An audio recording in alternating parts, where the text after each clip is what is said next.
Every time a new MacBook Pro comes out, two things happen. A bunch of people get really excited because there's a cool new laptop in town, and a bunch of other people get really mad because it's not everything they wanted it to be. Well, a new MacBook Pro just came out, and guess what? Both things happened.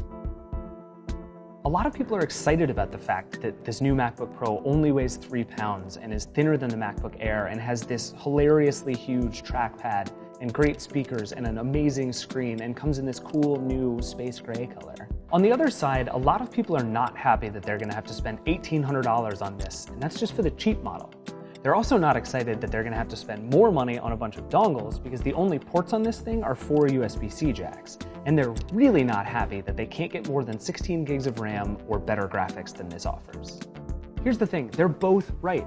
If you want the most computer you can possibly get, don't buy this. There are lots of Windows machines you'll like better. But if you want a basic laptop for doing basic laptop things and you can afford this one, you'll love it. But I don't want to talk about any of that. I want to talk about the Touch Bar, this thin strip of glass above the keyboard that Apple thinks is going to totally change the way you use your laptop. Off to the right, there's a Touch ID sensor, which you can use to log into your computer or pay for stuff online. The rest of the glass changes all the time. The Touch Bar doesn't do anything strictly new or incredible, at least not yet.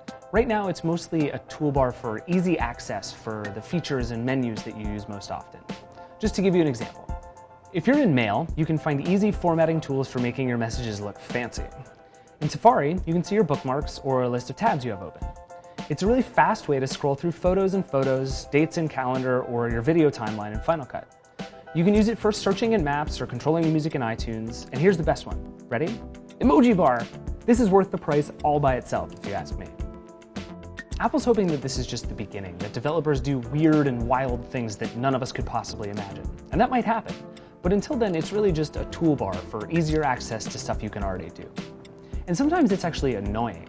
For instance, instead of being able to just go press a button to pause your music, you have to now tap the tiny little left arrow and then go over and find the button and press it.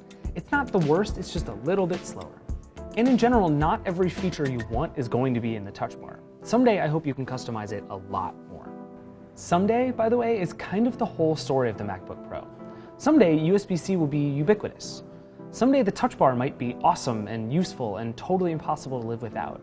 Someday, we might all live in VR, and all the people saying, "We need more power," are going to be proven right.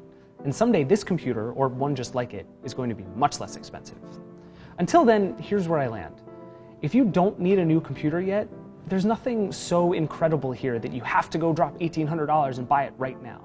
But when you do need to upgrade and you want a computer that's good and future-proof and is going to work for life in like 2022, you're going to want a computer a lot like this one. I mean, it has an emoji bar. What else do you want?